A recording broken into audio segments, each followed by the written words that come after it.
காட்டு மேகமாய் நாம் சேர்ந்து போகலாம். பூங்கொத்தை போலவே முகம் வைத்து வாழலாம். நம் சிரிப்பை படம் பிடித்து வாழ்த்து மடல் வழங்கிடலாம்.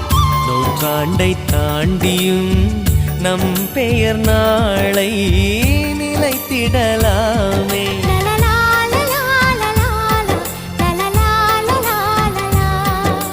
Happy new year, happy new year வந்ததே.